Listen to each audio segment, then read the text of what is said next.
Hello. Do you like scary movies? What's your favorite scary movie? You want to know what my favorite scary movie franchise is? Scream.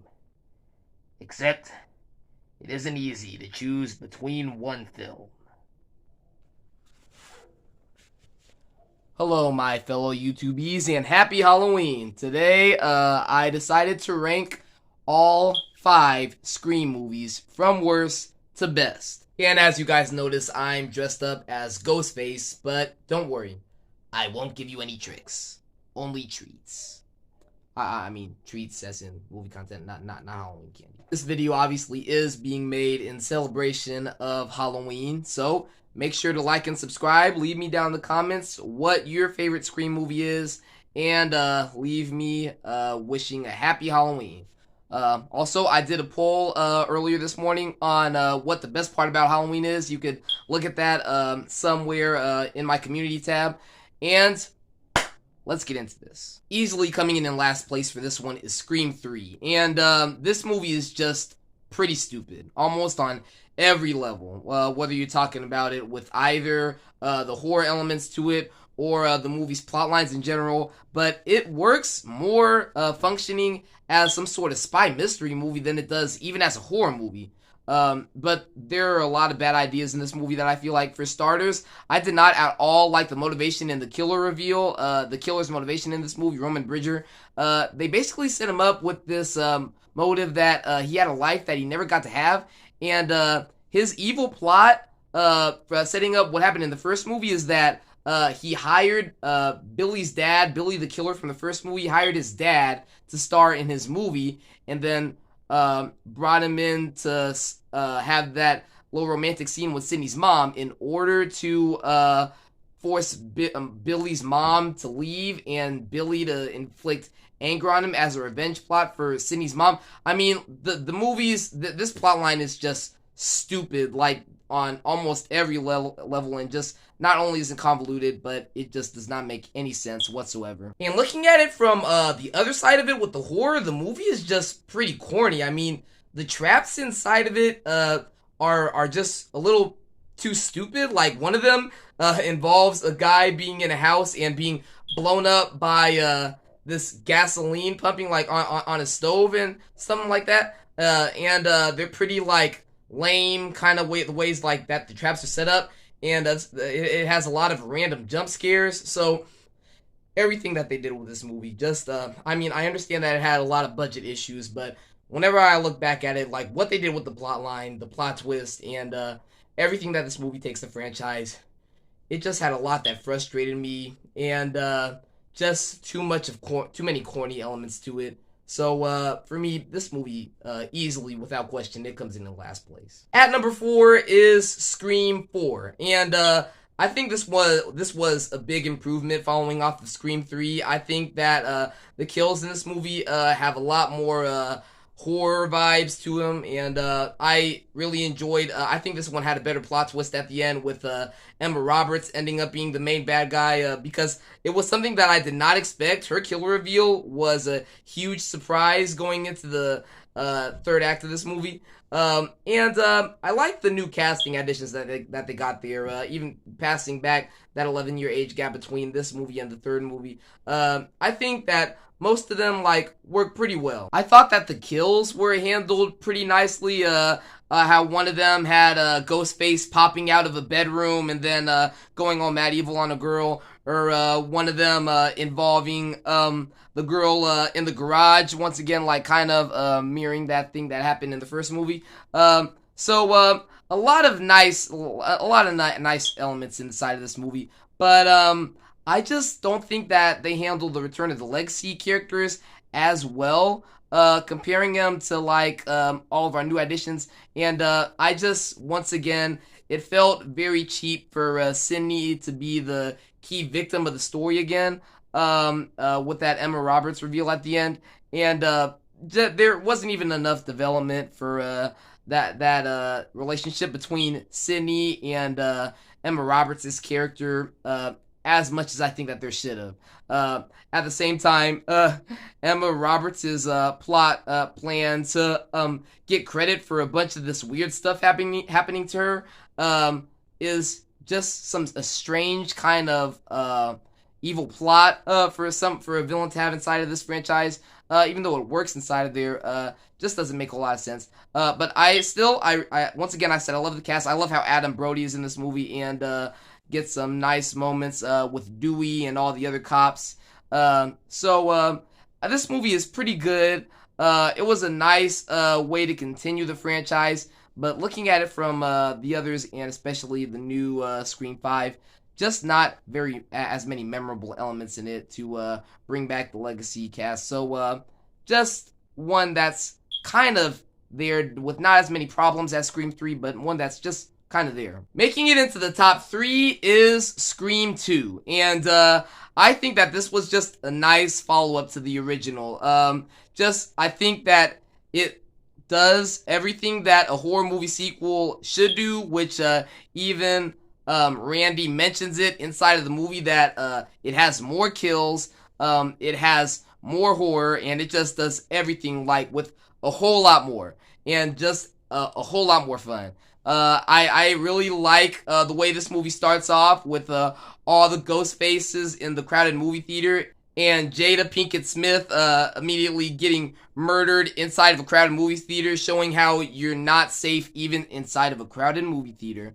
And Randy was just handled with a whole lot more depth inside of this character, inside of this movie. Every single one of his moments, even the moment where he ends up getting brutally murdered by Ghostface inside of the van, really packs a punch to it because of just how much fun of a character Randy is. And it ended up taking Gale, who was a character that could drive us like insane inside of the first movie, and giving her more of a relationship with Dewey and showing a little more purpose aside to her character of like that she actually has some emotional elements to her.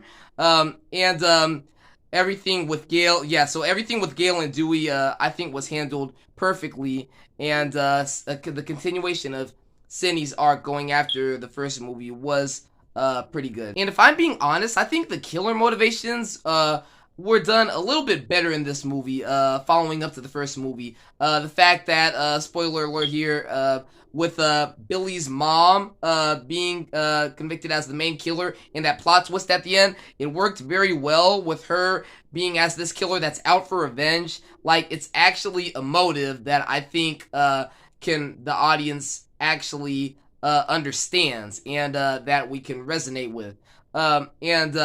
Just a bunch of I think that this movie has some of the coolest kills, and just like I said, it has more than the first movie, with people getting pushed off of balconies and people getting in car crashes, and everything, all the jump scares with Ghostface. I think it all worked inside of this movie, so this movie had some of the best kills and just some of the best character development.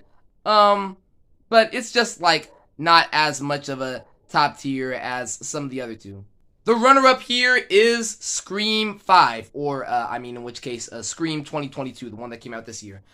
So I think that this movie was, I think that this is the best Scream that we have gotten since the first movie, because it finally decides to take Sidney out as being the key victim of the story. It finally gives us a new lead character that Ghostface is hunting down and messing with, and just adding Sidney and Gale and Dewey into the story as side additions worked really nicely. And so I think that this movie improved the franchise on a whole lot more levels than Scream 4 did, as basically a follow-up. And it was nice that they decided to have this new element as Billy's daughter ending up being the key victim, as we knew how crazy of a killer Billy was in the first movie, and taking in some of those elements in how she views herself, just being the daughter of a serial killer and what that makes her,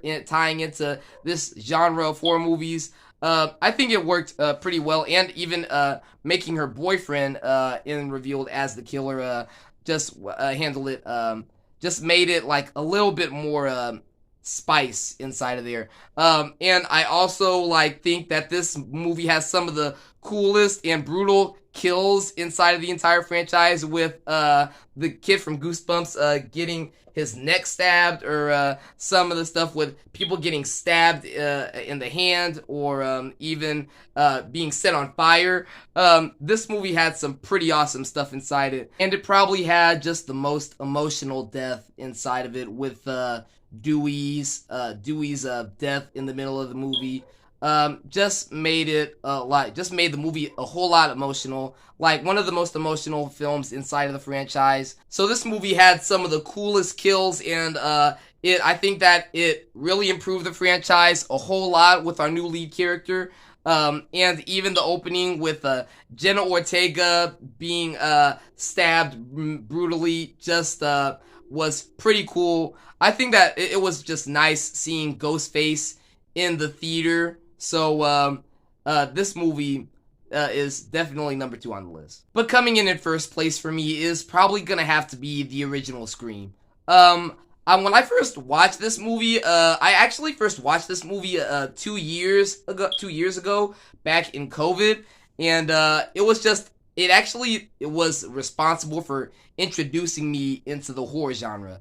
And a big part of that was just showing us how horror movies can be violent. They could be scary, especially if you have no idea who is behind the mask and what's gonna come next. And this movie, I think that it just did all that just right. And because horror movies are supposed to be horrifying, and it was horrifying when I first watched it. And for me, Ghostface is just a pretty iconic villain, because you can never tell who is behind the mask. And I like the way that they had set it up in the opening with that first call and Drew Barrymore getting like messed with and toyed with in the opening, and then her getting killed off. It shows that the movie is not afraid to kill the star of the movie in the opening scene. And I think that this movie handles the elements in the horror genre pretty well, because these people know that they're living inside of a horror movie, and you got the guy, of course, Randy, that knows the horror movie rules, and just the way that they handle all that stuff was pretty cool. And just the killer reveals at the end with Billy Loomis and Stu Macher, just made for an iconic horror movie killer reveal. And it had this emotional side to it of the boyfriend being revealed as the serial killer, which just makes for a lot of these little shifted perspectives on Sydney's head. And Sydney as a character is a pretty nice character to resonate with. And just with that backstory of her mother being murdered, and just all of it just worked in coming together going into the third act. And that entire final battle with the killer reveals and that entire sequence at the house, at Stu Macher's house, I think was just a whole lot of fun.